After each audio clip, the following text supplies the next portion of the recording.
Hello friends, welcome to my channel Dhamu's kitchen and blog. આજે આપણે બનાવીશું એકદમ બજાર જેવો ખૂબ જ ક્રિસ્પી અને યુનિક એવો નાસ્તો. આ નાસ્તો તમે પહેલી વાર જોયો હશે. આવો નાસ્તો છે એ જો તૈયાર કરીને બાળકોને આપશો તો બાળકો બહારની કોઈ વસ્તુ માંગશે નહીં અને હોંશે હોંશે ખાશે. તો ચાલો જોઈએ કઈ રીતે બને છે આપણો આ નાસ્તો.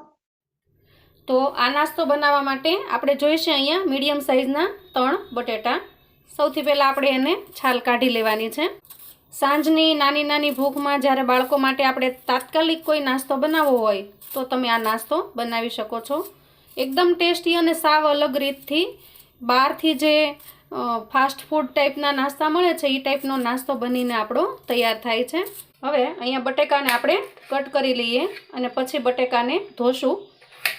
આપણે બટેટાને અહીંયા બાફવાના નથી, પણ આને પહેલાંના સમયમાં જ્યારે કુકર નહોતા ત્યારે ઉકાળીને કઈ રીતે બનાવતા હતા એ રીતે આપણે ગેસ પર મૂકી અને બાફવાના છે, જેથી કરીને આપણી જરૂરિયાત હોય એટલા જ આપણે બાફી શકીએ.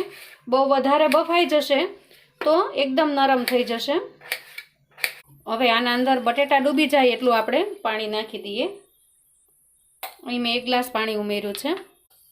અહીં આપણે ગેસ ઓન કરી અને આ બટેકાને બાફવા માટે મૂકી દઈએ.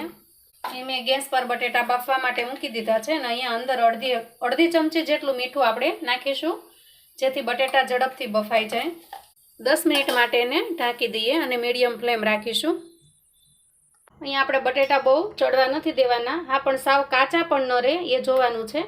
આવી રીતે ચાકુથી જોઈ લેવાનું કે ચડી ગયું હશે તો જ ચાકુ એમાં લાગશે. હવે અહીંયા આપણે બંધ કરી દઈએ ગેસને અને થોડી વાર ઢાંકી રાખીએ અને પછી બટેટાને ઠંડા કરી લઈએ. હવે અહીંયા આપણા બટેટા છે એ ઠરી ગયા છે. એને આપણે આ જે ગરણી છે એના અંદર જ મેશ કરી લઈએ, એટલે આ જે ઝીણા છિદ્રો છે એમાંથી બટેટાનો એકદમ ઝીણો માવો થઈને નીકળશે.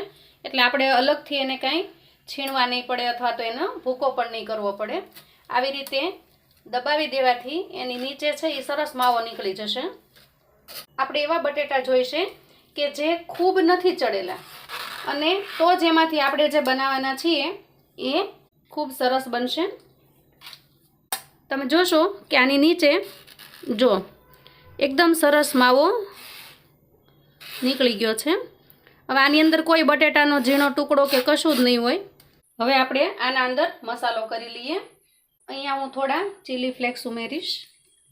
અહીંયા થોડા ધાણા ભાજી એટલે કે મેં થોડી કોથમીર છે ઝીણી સમારીને નાખી દીધી છે. આની અંદર બહુ ઝાઝા મસાલા આપણે નહીં કરીએ.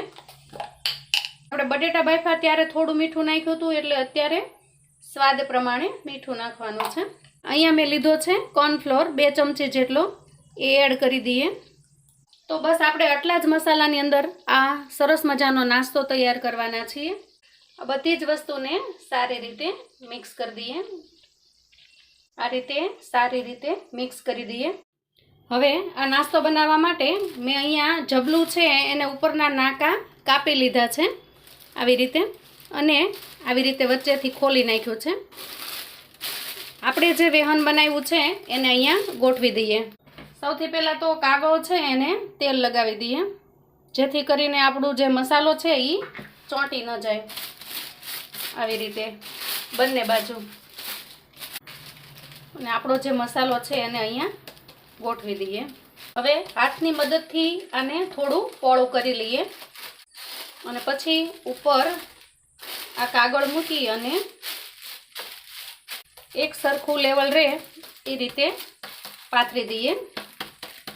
અહીંયા તમે વેલણની મદદથી પણ કરી શકો છો. જો અહીંયા આપણે બધી જ સપાટી છે એક સરખી કરી લીધી છે બધી જ બાજુ. હવે તમે વિચારતા હશો કે આપણે શું બનાવવાના છીએ. આપણે બનાવવાના છીએ ફ્રેન્ચ ફ્રાય. આપણે આમાંથી ખૂબ જ સરસ અને બજારમાં મળતી હોય એવા જ દેખાવની સરસ ફ્રેન્ચ ફ્રાય બનાવવાના છીએ. એક વચ્ચે કાપો કરી લઈએ. આપણે બજારમાં મળતી હોય એવડી બહુ મોટી નથી બનાવવાના, પણ નાની અને એકદમ સરસ એવી ફ્રેન્ચ ફ્રાય બનાવીશું. મિત્રો, આ ફ્રેન્ચ ફ્રાય છે એ ખૂબ જ ટેસ્ટી અને એકદમ ક્રન્ચી બને છે. બજારમાંથી તમે જે ફ્રેન્ચ ફ્રાય લાવો છો એના જેવી જ સરસ અને એકદમ યુનિક વસ્તુ બને છે. અહીંયા મેં ફ્રેન્ચ ફ્રાઈના શેપમાં કટ કરી લીધું છે. હવે આને આપણે તળી લઈએ. આપણું તેલ ગરમ થઈ જાય એટલે આપણે એમાં આપણી ફ્રેન્ચ ફ્રાઈ છે એ તળવા માટે મૂકી દઈએ. હવે આ રીતે અહીંયા બધી સ્લાઈસ છે જેટલી આમાં સમાય એટલી આપણે તળી લઈએ. આને તમે બહુ ઊંડું વાસણ ન લ્યો તો પણ ચાલશે. ખૂબ સરસ તળાઈને એકદમ ક્રિસ્પી બનીને તૈયાર થશે. અહીંયા એક સાથે જેટલી સમાય એટલી આપણે નાખવાની છે અને આને મીડિયમ ફ્લેમ પર થવા દેવાની છે. જ્યારે નીચેની સાઈડ થઈ જાય ત્યારે આપણે એને પલટાવી લેવાની. અને આપણે ઝારામાં લઈ લઈએ. જો એકદમ મસ્ત અને ક્રિસ્પી બનીને તૈયાર થઈ છે. જો આવી રીતે આપણે બધી જ ફ્રેન્ચ ફ્રાઈ છે એને તળી લઈએ. તો જુઓ તૈયાર છે આપણી ફ્રેન્ચ ફ્રાઈ. તમે જુઓ છો કેવી સરસ ક્રિસ્પીનેસ છે એનામાં અને અવાજ પણ ક્રિસ્પીનેસનો આવે છે. જુઓ જુઓ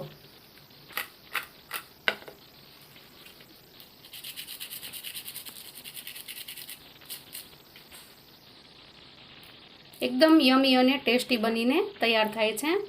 તો જો અને ટેસ્ટમાં એકદમ લાજવાબ બહુ મસ્ત બને છે. આને તમે ટોમેટો ચટણીની સાથે અથવા તો કોઈ ગ્રીન ચટણીની સાથે સર્વ કરી શકો છો. નાના મોટા સૌને ભાવે તેવી આ સરસ મજાની ફ્રેન્ચ ફ્રાઈ બનીને તૈયાર થઈ છે અને એકદમ ક્રિસ્પી બની છે. બહાર બજારમાંથી લાવો એના કરતાં પણ ખૂબ જ સરસ અને મસ્ત બની છે. આવા અવનવા વિડીયો જોવા માટે મારી ચેનલને સબસ્ક્રાઈબ કરો. જો તમે ચેનલ પર નવા છો તો ચેનલને ચોક્કસથી સબસ્ક્રાઈબ કરો અને જો તમને મારો વિડીયો ગમે તો લાઈક અને શેર કરો. આવજો મિત્રો.